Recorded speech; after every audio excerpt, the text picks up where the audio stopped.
Pertandingan luar biasa di minggu ke-11 antara Persebaya dengan Persis Solo. Persebaya yang awalnya ketinggalan lebih dahulu berhasil comeback dan memenangkan pertandingan dengan skor 2-1.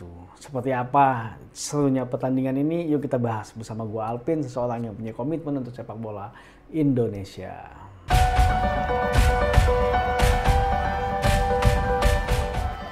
Oke, sebelum kita masuk ke permainan, kita lihat dulu secara statistik. Penguasaan bola Persebaya unggul di angka 52%.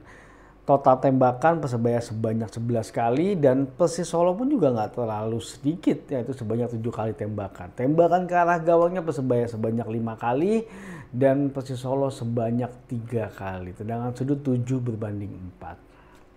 Secara statistik memang dominan Persebaya dalam pertandingan ini, tapi memang ini adalah presentasi secara keseluruhan. Awal-awal sebenarnya dominasi lebih ke Persis Solo yang gue lihat. Jadi sebenarnya kedua tim itu awal-awal cukup hati-hati dalam membangun serangan. Mereka cukup pelan temponya tanpa terburu-buru. Dan Persis Solo lebih reaktif terhadap apa yang dilakukan oleh Persebaya. Jadi dia mencoba menunggu, ketika dapat bola langsung melakukan progresi ke depan dengan serangan balik, dan beberapa kali itu membahayakan lini pertahanan dari Persebaya. Dan ini juga lah yang membuat Persis Solo berhasil unggul lebih dahulu. Jadi setelah syuting yang dilakukan oleh Altaf dengan tendangan keras ditepis oleh Hernando, akan tetapi second ball-nya itu lari ke pemain Persis Solo juga. Jadi respon dari pemain Persebaya kurang begitu cepat ketika ada tendangan jarak jauh yang ditepis oleh sang kiper.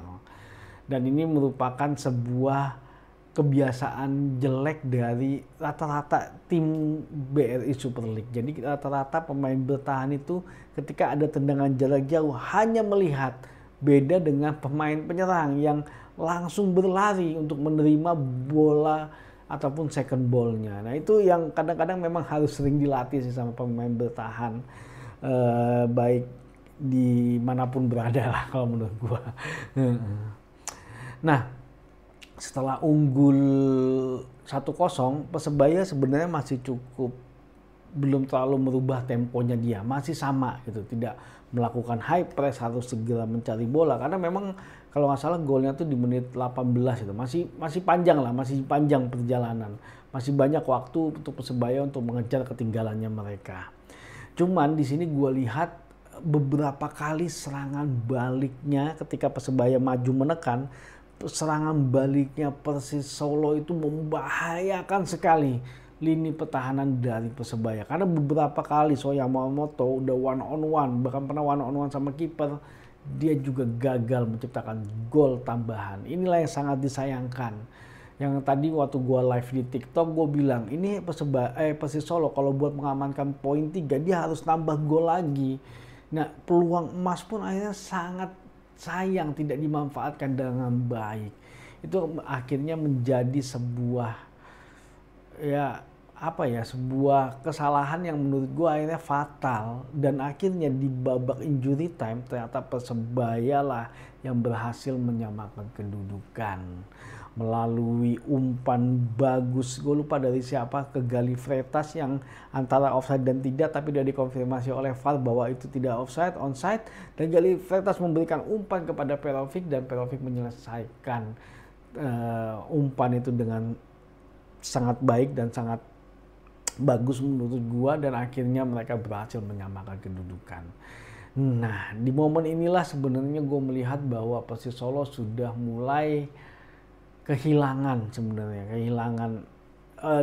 feel-nya mereka, Persis Solo. Padahal awalnya itu Persebaya itu tengahnya itu kalah, tengahnya tuh kosong, pemain Persis Solo tuh menguasai tengahnya, makanya beberapa kali serangan balik itu mereka sangat membahayakan. Altaf one on one, Soya Yamamoto one on one, tapi mereka tidak berhasil menciptakan gol. Itu yang sangat disayangkan. Akhirnya Persebaya sudah recovery di akhir-akhir babak pertama dan akhirnya mereka malah bisa menciptakan gol.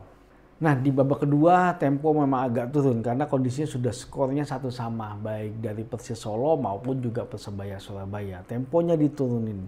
Nah, cuman ketika dalam proses itu ternyata Persebaya mendapatkan peluang. Persebaya melalui tendangan kerasnya Perovic udah ditepis sebenarnya oleh kiper Persis Solo, tapi ketika ditepis itu mengarah ke arah gawang. Nah, ini lagi-lagi second ball. Second ball dari lini pertahanannya Persis Solo hanya cuma melihat gitu loh, tidak langsung bereaksi untuk mengamankan second ball yang terjadi, dan malah di situ muncullah pemain Persebaya yaitu Rivera yang selalu siap untuk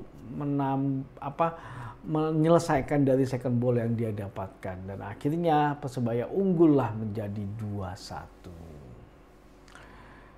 Lini tengah Persebaya semakin solid yang gue lihat, semakin bagus menjaga serangan balik dari Persis Solo.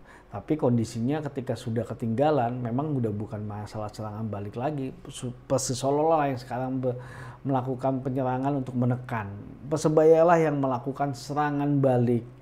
Dan beberapa kali serangan baliknya juga sebenarnya cukup membahayakan Persebaya Surabaya, dan bahkan Persis Solo pun serangannya pun juga mengerikan kalau menurut gua. Karena umpan kaki ke kaki, terus umpan pastu dari Kodai itu sudah diterima Soyamo, terus show shooting, tapi aduh masih ditepis sama Enando Ari. Performa dari Enando Ari sangat meyakinkan di pertandingan ini dan membuat Persebaya berhasil unggul. Pertandingan berakhir dan memang skor tidak berubah, masih tetap 2-1.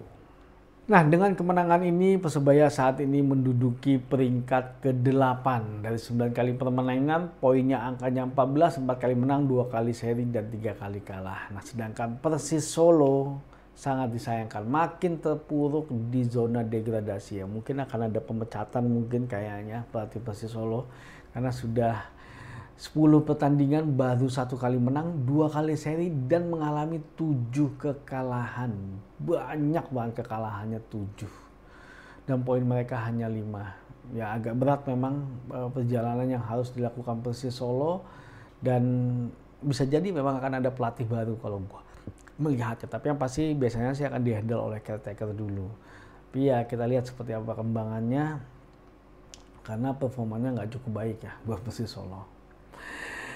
Oke, Persebaya Surabaya performanya udah lebih baik daripada di awal-awal. Gue melihat chemistry di antara para pemain sudah mulai terjalin. Sebenarnya juga tadi ada momen di mana golnya Persebaya itu sangat apik, sangat cantik, sangat manis, dan luar biasa umpan kaki-kaki. Bahkan gue pun salah menyangka.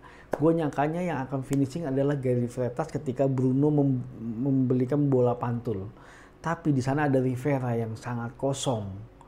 Tapi ternyata Riveranya sudah posisi offside sekitar 5 cm. Karena sikutnya doang yang offside ternyata. Padahal itu golnya cantik.